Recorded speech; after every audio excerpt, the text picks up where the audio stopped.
Ever catch yourself kind of like daydreaming about the future?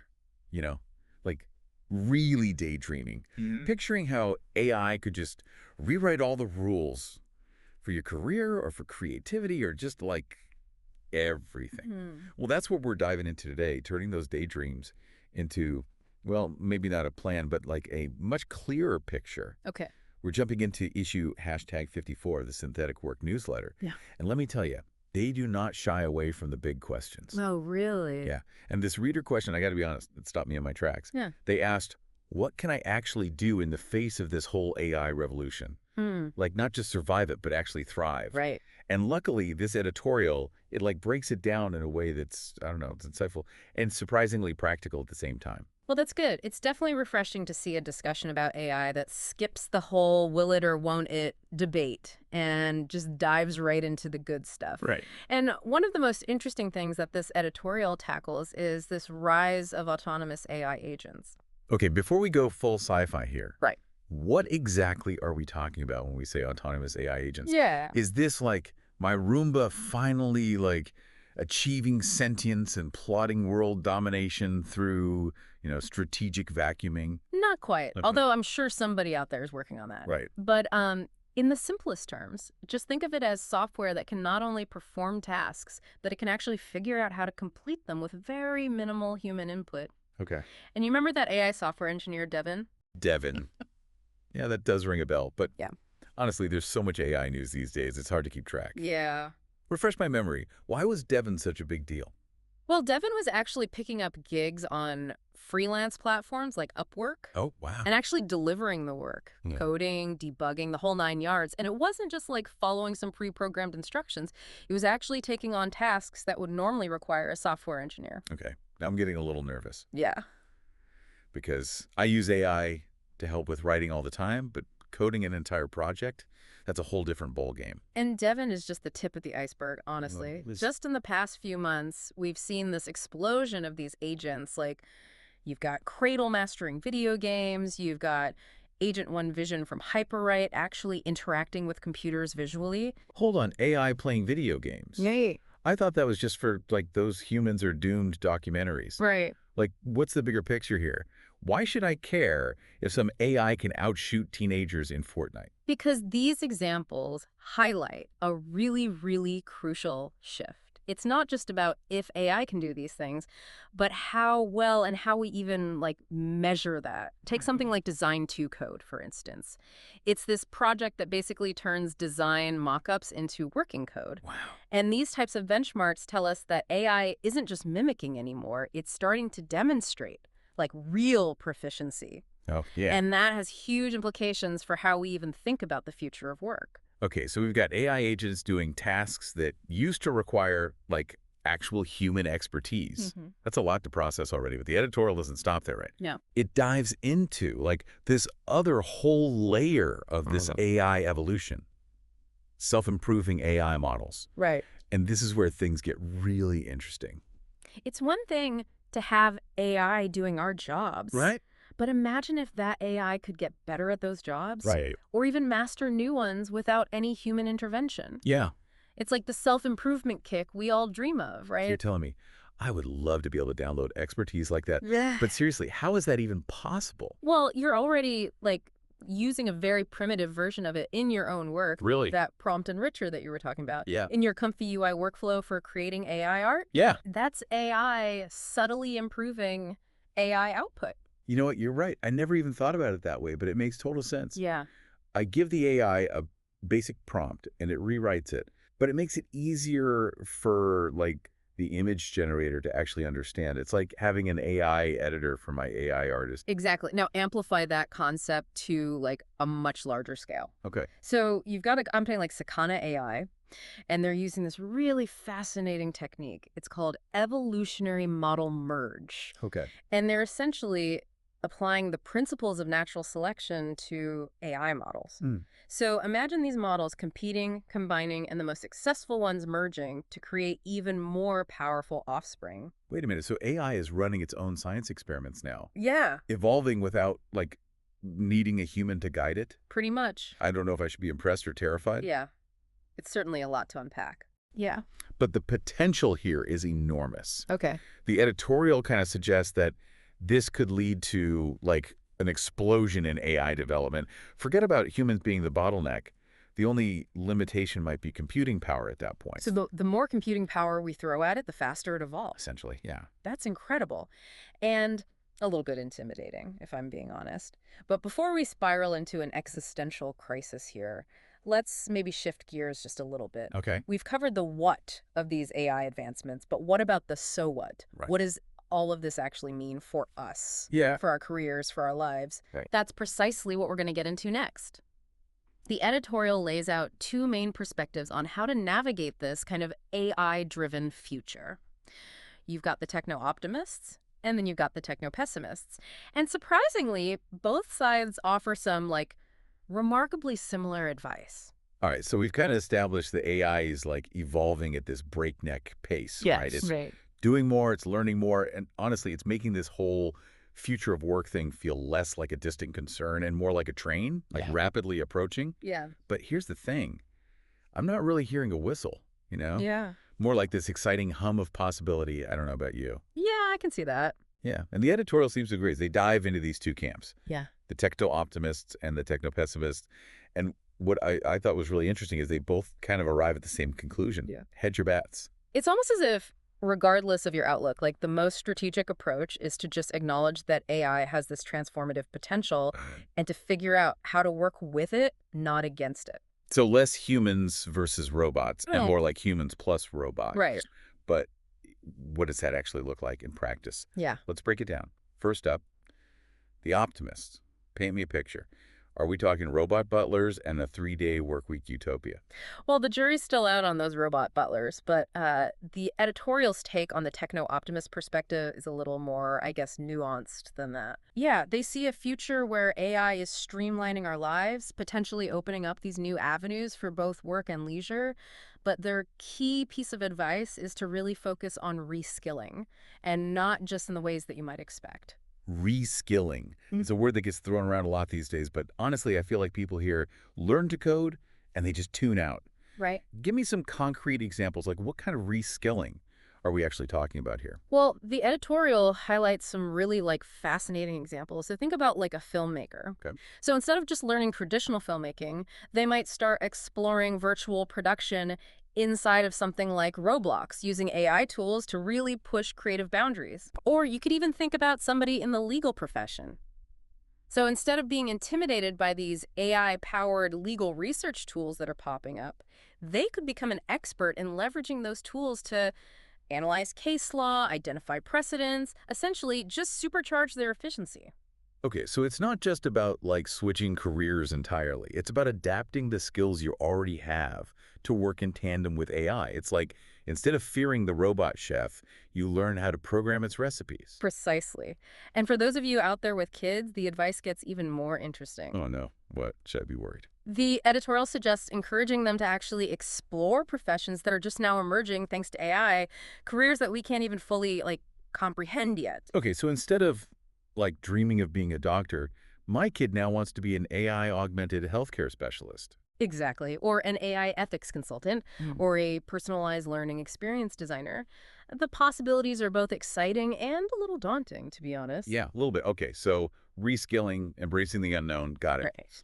But the editorial also mentions a really important caveat, even for like the most diehard optimists, Yeah. right? Something about not assuming abundance for everyone. It's a really crucial point. So while AI has the potential to unlock this incredible abundance, it's not necessarily a guarantee of this utopian future for absolutely everyone. And the editorial emphasizes the importance of cultivating and really nurturing those distinctly human skills that, at least for now, AI really struggles to replicate. So all that good stuff they try to teach us back in kindergarten. Ex- Creativity, critical thinking, emotional intelligence, empathy, basically like everything that makes us human, for better or for worse. Precisely. Because even in this world of hyper-efficient AI, it's those human-centric qualities that are going to really set us apart. Okay. Think about it. The ability to build trust, to understand and navigate complex emotions, to connect with someone on a deeper level, These aren't just soft skills. These are going to be the foundation of meaningful collaboration, innovation, and frankly, just a fulfilling life. That's a really good point because, like, even if AI can write, a killer screenplay, it can't replicate that shared energy of a film set, you know? Right. The camaraderie, the passion that fuels a project, those human elements, they're still the heart and soul of so much of what we value. Absolutely. And that's where the techno-pessimists, with their perhaps more, cautious outlook, actually come in with some surprisingly relevant advice as well. Correct. While they might not necessarily share that unbridled optimism about AI leading us to, this utopian future, they too emphasize the importance of hedging your bets, so to speak. Okay. Time for the pessimist's perspective. Lay it on me. Yeah. What are they suggesting we do to prepare for this AI-powered future? Stock up on canned goods, build an off-grid bunker. Not quite. Remember, even the techno-pessimists in this editorial are advocating for a very proactive approach, okay? Their concern is that AI's potential for disruption is very real, and we need to be prepared for a future where it plays this very, dominant role in nearly every sector. Okay, so if the optimists are saying learn to work with the robots, what are the pessimists saying? Become the robots. In a way, yeah. Their advice really centers around diving deep into AI research and development, like mastering the technology itself, not just its applications. Okay. Think of it as becoming fluent in, the language of AI, even if you're not entirely sure you like the conversation it's starting. Okay, I see the logic there. But where's the hedging your bets part? Right. This sounds a little bit like putting all your eggs in the AI basket, just from like a different angle. That's where the techno-pessimist perspective takes this, really surprising turn. They, too, advocate for having a backup plan, a passion that you can pursue, regardless of how this AI revolution unfolds. Interesting. It's about diversifying your skills, but not just in this, technical sense. Yeah. It's about cultivating a sense of purpose and fulfillment that kind of transcends the purely economic. So you might be coding AI algorithms by day, but by night, you're also that novelist or that banjo player or that master baker you always dreamed of being. Precisely. It's about finding joy, meaning, and potentially even alternative income streams in pursuits that are just inherently human.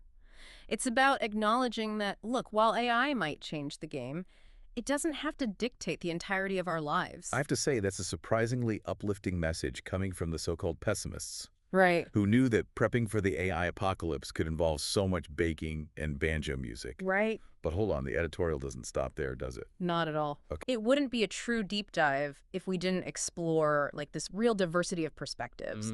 And the editorial actually goes on to highlight insights from some seriously influential figures in tech and beyond, like a veritable brain trust weighing in on the future of work in the age of AI. Oh, a brain trust. Yeah. Now I'm really intrigued. Yeah. It's like getting bonus levels in our deep dive game. It's exactly. Before we unlock that wisdom, let's take a quick pause. We'll come back refreshed and ready to hear from the big leagues.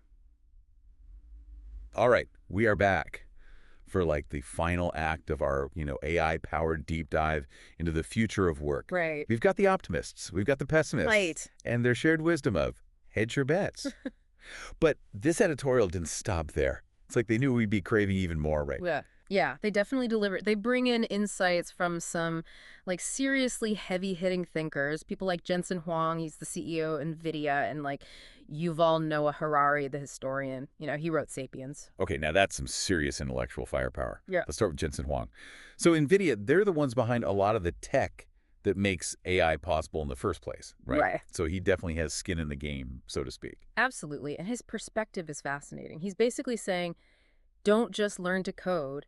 Use AI to tackle grand challenges. Okay. He's less concerned with us becoming masters of coding and more interested in us using AI as a tool to solve humanity's biggest problems. So less time debugging and more time using AI to design solutions for climate change or develop life-saving vaccines. Sign me up for that. But I imagine not everyone's ready to, become an AI-powered world saver overnight. Right. What about those of us who are a little bit less, I don't know, ambitiously inclined? Well, that's where someone like Vinod Khosla comes in. He's a prominent venture capitalist. Okay. And he sees things a little bit differently. He echoes this focus on those uniquely human skills, but he really zeroes in on what he calls emotional labor. Okay. His bet is that in this world where AI is just automating more and more tasks, our ability to kind of navigate that messy world of human emotion is going to be invaluable. Yeah, so like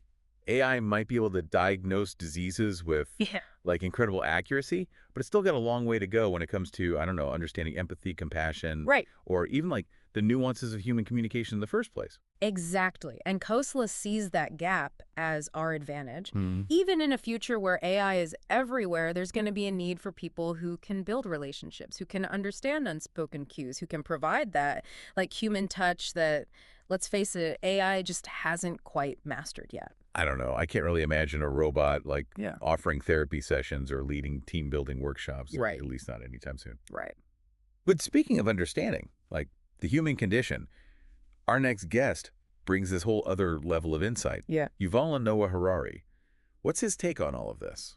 So Harari's perspective is really fascinating, and I'll admit a little bit challenging. Uh, He's less concerned with us like mastering specific skills and more focused on our capacity for learning itself.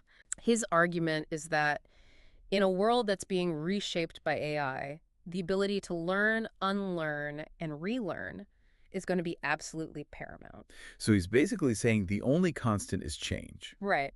And we better get used to it no matter what skills we acquire.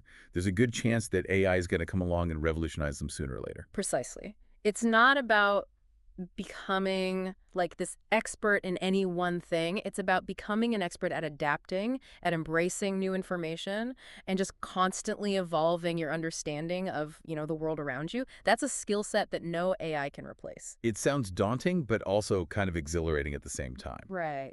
But before we get, too carried away with like the philosophical implications of all of this, let's bring in our final guest, the economist Noah Smith. He's got a reputation for like cutting through the noise and getting to the heart of the matter. What's his economic forecast for this brave new world of like AI-driven work? Well, Smith's take is surprisingly grounded in this very classic economic principle, comparative advantage. Okay. His argument is that even if AI becomes more efficient than humans at, well, pretty much everything, Right. humans are still going to have like valuable skills and services to offer. So even if AI can, I don't know, write legal briefs faster and more accurately than like a human lawyer, there will still be a need for human lawyers to like argue cases in court or negotiate settlements or counsel clients, on a more personal level. Exactly. It's not about being the absolute best at a particular task. It's about being relatively better at some things than others. Yeah. And Smith argues that this principle, combined with the fact that resources, especially things like computing power, are always going to be finite, it means that there will likely be a place for humans in the economy of the future. Okay, well, that is a little bit reassuring. Mm-hmm. So AI might be able to do a lot, but it won't necessarily be the most, I don't know, cost-effective or efficient solution for everything. Right. There's still hope for us humans yet. Yes. But did Smith leave any room for, like, caution in his analysis? Yeah. I can't imagine an economist talking about AI without at least mentioning, like, the potential for, disruption and things like that. Well, yeah, you're absolutely right. While Smith presents, generally like a pretty optimistic outlook, he is also realistic about the challenges. He acknowledges that these rapid advancements in AI, they could lead to significant upheaval, especially if we don't manage that transition effectively. His point is that the future isn't, predetermined. It's really up to us to shape it. Which brings us back to that recurring theme we've been, like, circling this whole time. Right. This idea of hedging your bets. Right. Whether you're donning your, rose-colored techno-optimist glasses or you're bracing for impact with the techno-pessimists, Mm-hmm. the key message is pretty clear. Be proactive, be adaptable, and never stop learning. Couldn't have said it better myself. So as you go about your day, dear listener, we challenge you to consider what resonated with you from all these different perspectives. What does hedging your bets actually look like in your own life, in your own career? What future are you working towards? This has been The Deep Dive, reminding you that the most valuable knowledge, well, it isn't about having all the answers. It's about knowing which questions to ask and then diving headfirst into exploring all those amazing possibilities.